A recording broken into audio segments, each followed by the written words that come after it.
দলে দলে মানুষ কোথায় যাচ্ছে চলুন জেনে নেই। ঈদুল ফিতরের নামাজ অল্প কিছুক্ষণের মধ্যে শুরু হবে। আমরা এখন ভিতরে যাই। আস্তে আস্তে লোকজন এসে জড়ো হচ্ছে। জড়ো হওয়ার পরে আমরা ঈদের নামাজটা কীভাবে পড়ি সেটা একটু বিস্তারিত দেখবো।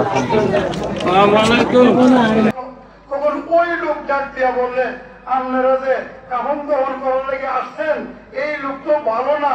এই লোক এমন কাম করত যে মানুষদেরকে দান খয়রাতের কথা বইলা মানুষদেরকে অর্থ সংগ্রহ করত, আর সমস্ত লোক যে না তারে আর কাফন দহন দেওয়ানোর দরকার নাই, তারে ফাঁসিতে লটকাইয়া দেব। আজ ঈদগাহে যাব, নামাজ পড়ব, ফিরনি সময় খাবো। আর এই স্লোগান নিয়ে আমাদের আজকে ঈদ যাত্রা শুরু। আর আমরা সবাই দলে দলে ঈদের মাঠে ঈদগাহে অবস্থান করছি এবং নামাজের আগ মুহূর্তে হুজুরের বয়ান শুনছি, গুরুত্বপূর্ণ বয়ান এবং হেদায়েতের বয়ান। আর এটি হচ্ছে আমাদের ধর্মে বলা হচ্ছে, যারা ঈদুল ফিতরের নামাজে যাবেন তাদের পূর্ব শর্ত হচ্ছে প্রত্যেকটা রোজা রেখে সামনের কাতারে যে বসবে তাকে আল্লাহ পাক পুরস্কৃত করবেন। যারা ঈদগাহে নামাজ পড়বেন, নামাজের আগে যে খরচ টরচ আছে, যে প্যান্ডেলের চাটার যে ভাড়া আছে, তাটুকু মেটানোর জন্যই এখানে ব্যাগ দিয়ে দিয়ে সবার কাছ থেকে সংগ্রহ করা আছে। তার অল্প কিছুক্ষণ পরেই নামাজের জন্য আমরা সবাই দাঁড়িয়ে গেলাম। আর নামাজ শেষ হলো, নামাজের অংশটুকু দেখাইতে পারলাম না, যেহেতু আমি নিজেও নামাজ পড়েছি। নামাজের পরে ইমাম সাহেব খুতবার জন্য দাঁড়িয়েছেন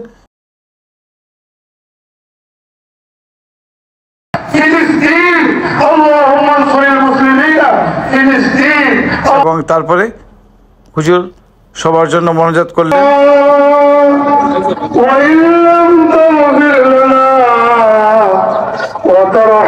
মোনাজাত শেষে আবার যেটুকু টাকা উঠেছিল এই টাকাগুলো গণনা করা হচ্ছে।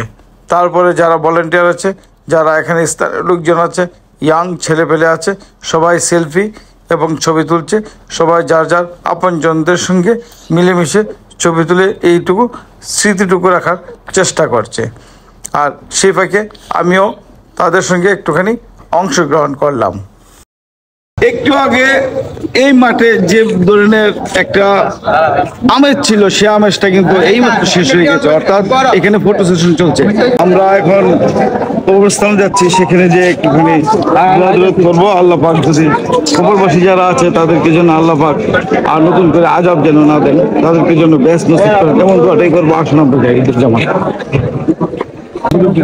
মাঠ থেকে বের হওয়ার পরপরই এলাকার মুরব্বীকে পেয়েছি এবং উনি আমাকে খুবই স্নেহ করতেন এবং তাদের সঙ্গে কুশলতা বিনিময় করলাম এবং কোলাকুলি করলাম এবং তারা অনেক কুশলতা বিনিময় করলো আমার সঙ্গে। এবং আমাদের মুরব্বী আছেন, এই মুরব্বী হাঁটতে তার কষ্ট হয়, আমি এক হাতে ধরলাম এবং অন্য হাতে ওনার ছেলে রুহুল আমিন সে ধরে ধরে ওনাকে গুরুস্থানের দিকে নিয়ে যাচ্ছি। আর এটি হচ্ছে আমাদের এই মেলবন্ধন। আর এই আন্তরিকতাটুকু আছে বলে আমাদের সামাজিকতা এবং পারিপার্শ্বিকতা নিয়ে আমরা সবাই স্বাচ্ছন্দ্যে এলাকাতে গণ্যমান্য ব্যক্তিদের স্নেহ ভালোবাসা এবং ছোটো বড়ো সকলদের নিয়ে আমরা ঈদগাহে নামাজ পড়তে পেরেছি। আর এটি হচ্ছে আমাদের পশ্চিম মেড্ডা এলাকার একটা ঐতিহ্য। আল্লাহ তাদেরকে মাফ করে, তাদের তো আর কিছু করার মতো ক্ষমতা না, তারা শুধু আমাদের দিকে তাকায় আছে। আল্লাহ তাদেরকে আল্লাহ আমাদের উসিলা, আল্লাহ তাদের বংশধর হিসাবে, তাদের ওয়ারি হিসাবে আপনার তাদের জন্য জানি না তারা কি অবস্থায় আছে, কেমন পর্যন্ত তাদের কবর আছে মাফ করে দিয়ে আল্লাহ আল্লাহ প্রত্যেকটা নেক আমল করার চেষ্টা করছি। আল্লাহ এর সবটুকু উসিলায় আল্লাহ তাদেরকে। আমার পরিবারের লোকজন অর্থাৎ বাবা, মা, বড় ভাই, বোন এবং ভাগ্নি একই সঙ্গে তাদের একই কবরস্থানে তাদের পাশাপাশি কবর দেওয়া হয়েছিল। ওখানে জিয়ারত শেষে গুরুস্থানের বাইরে দাঁড়িয়ে এলাকার সবাইকে নিয়ে একসাথে আরেকটি মোনাজাতে অংশগ্রহণ করলাম। আর উদ্দেশ্য একটাই, যারা কবরবাসী আছেন তাদেরকে যেন আল্লাহ পাক বেহেশত নসিব করেন। তারপরে চলে আসলাম বাড়িতে।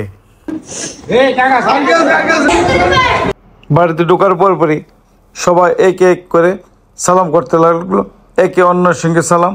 বড়দের কাছ থেকে আমরা সালামে নিলাম এবং ছোটোদেরকে আমরা সালামে দিলাম।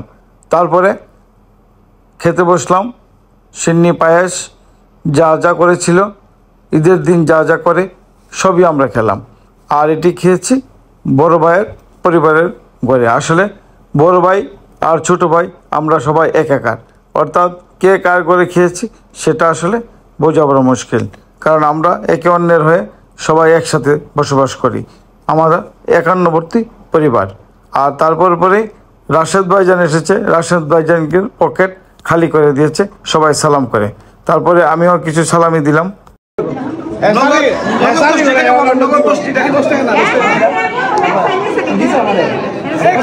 আমরা ঈদের যে জামাত পড়েছি সেই জামাতে এখন সবাই এখান থেকে বেরিয়ে গেছে।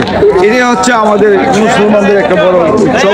সেই উৎসব থেকে এখানে বিদায় নিচ্ছি। যারা আর এই ভিডিওগুলো আসলে হচ্ছে সামাজিকতা কিভাবে করা হয় এগুলো দেখানোর জন্য। আর আসুন আমরা এখন বেরিয়ে যাই। এই ভিডিওগুলো যারা দেখছি সবাইকে ধন্যবাদ দিয়ে এখানে শেষ করছি। সবাইকে আগাম ঈদ মুবারক। আগামী ঈদে আবার দেখা হবে ইনশাল্লাহ, নতুন কোনো পর্বে, নতুন কোনোভাবে, নতুন কোনো আঙ্গিকে। ততক্ষণ ভালো থাকবেন। আল্লাহ হাফেজ। সবাই দোয়া করবেন।